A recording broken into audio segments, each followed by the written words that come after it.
Hi there, this is Dr. Pan with my latest recording slash article. This is a voice recording and I've entitled it Self-Doubt Equals Poison. The poisonous self-doubt that grips the proverbial 99.99% of us.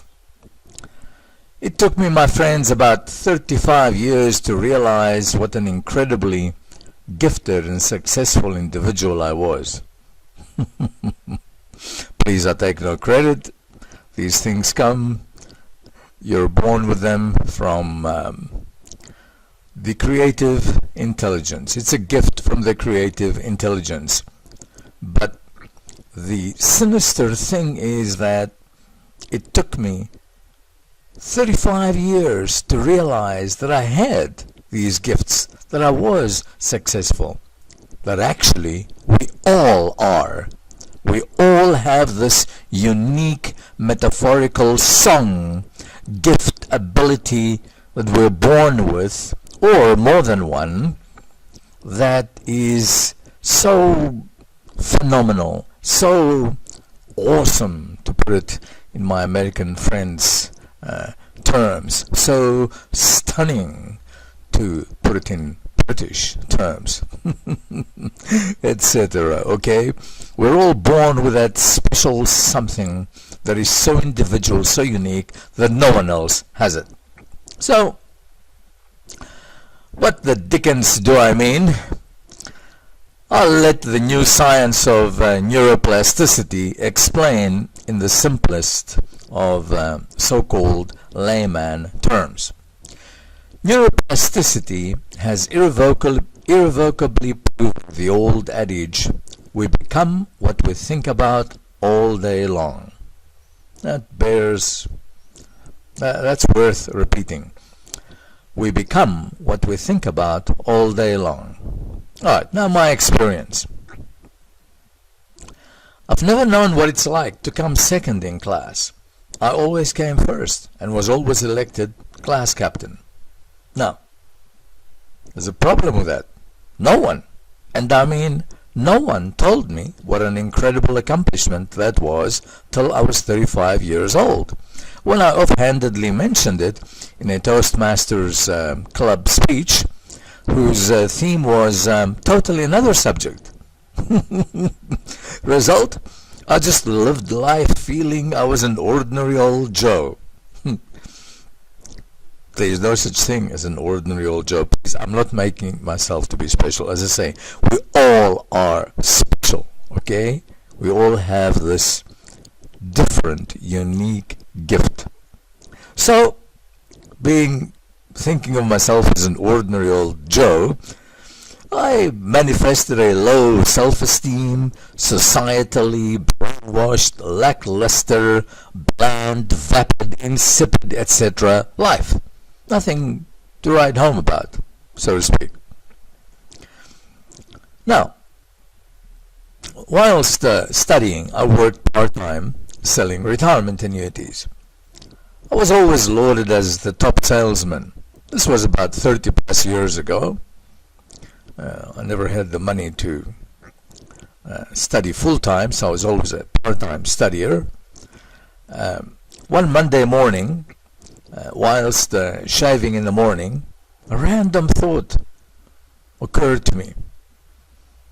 What if I sold $5,000 worth of commission for me today? Now I'm talking about 30 plus years ago. That was money. Still is today, frankly. You understand? Not $5,000 worth of retirement annuities, no. $5,000 worth of commission for me, for my pocket. I did, incredibly enough, even though I worked till midnight. Next morning, Tuesday, another random thought came to me. Could I possibly even dare think of, never mind, actually attempt to sell enough today to earn $7,500 commission for me? Well, It once again took me till midnight, but I did. Well, Wednesday shave told me to go for 10,000 today. Did it. Thursday shave was 15,000. Did it. Now came Friday shave. Well, I only had one appointment that day, at Friday. It was at 12 noon with a dynamic duo. They were big-time entrepreneurs and had plenty of money. Nah, I thought, just one appointment, Friday before the weekend. But then, why not? The random thought said to me, go for $20,000 commission for me today. Astonishingly, it was the easiest sale of the whole week. Because I'm not actually a salesman, my friends. I just present the facts, and honestly, the rest, the creative intelligence, the divine God, whatever you want to call it, did the work for me.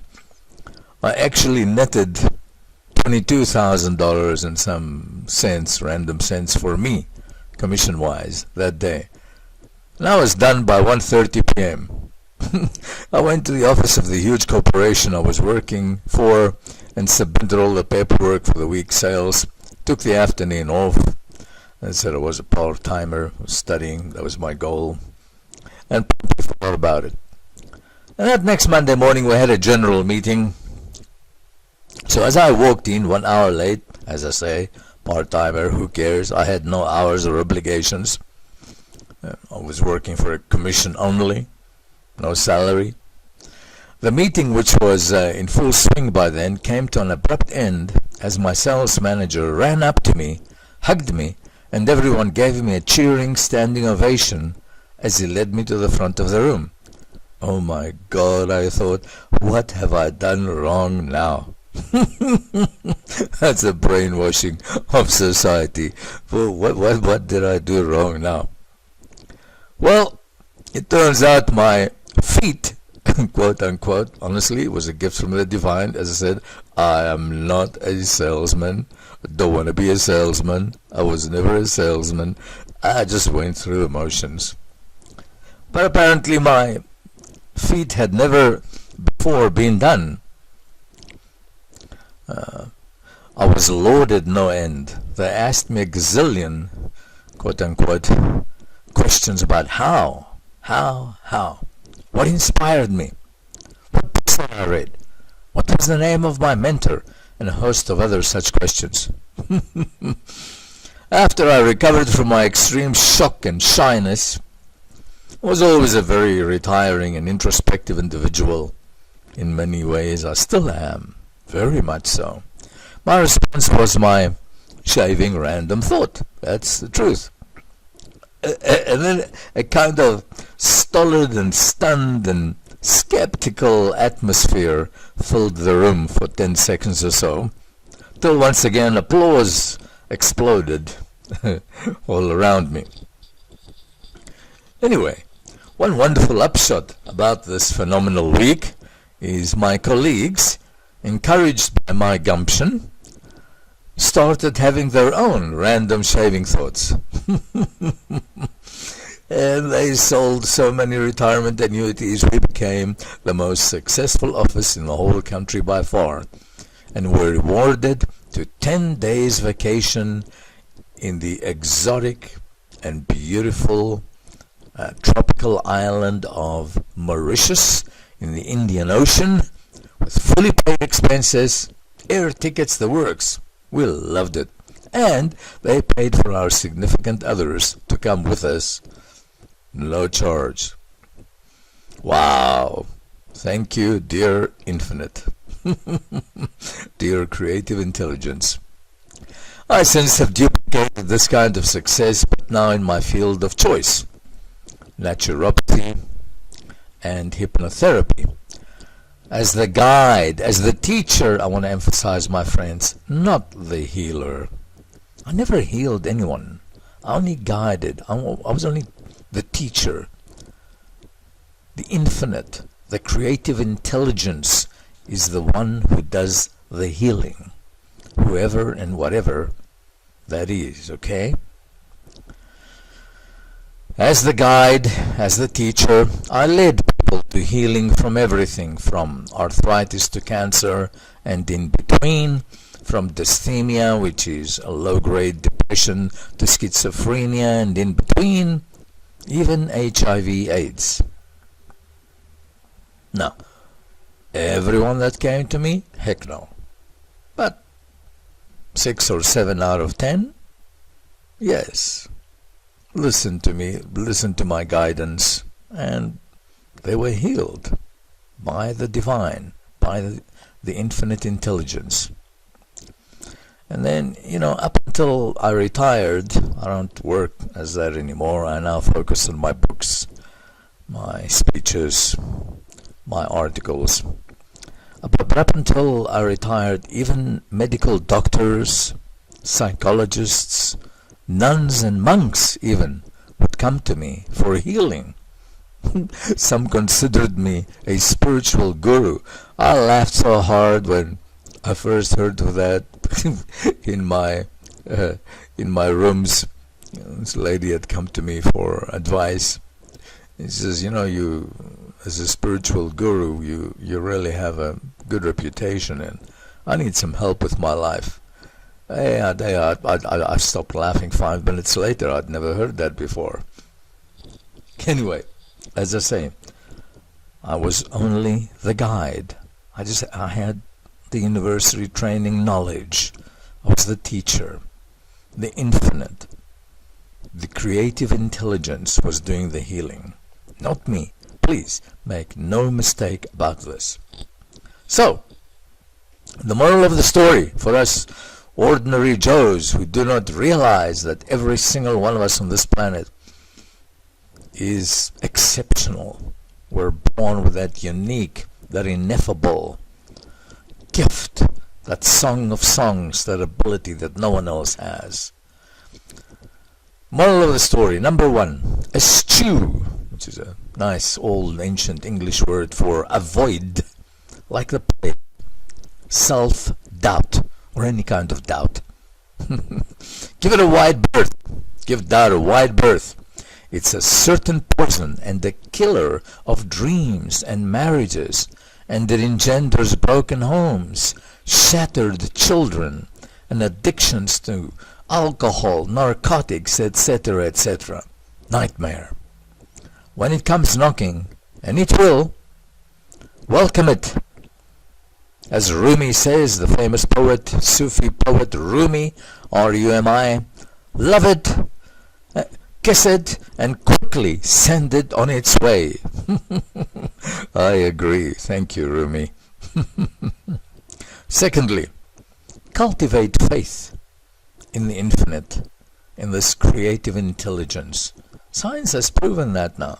They dare not call it God, they call it consciousness.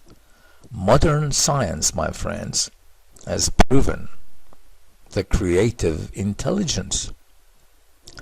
And note here that I'm emphasizing that we need to cultivate faith and not hope. Hope, my friends, is for the slave mentality. Hope says, well, as we say in the US, you might do it, you might not. Hope is for victims. Hope casts doubt. No.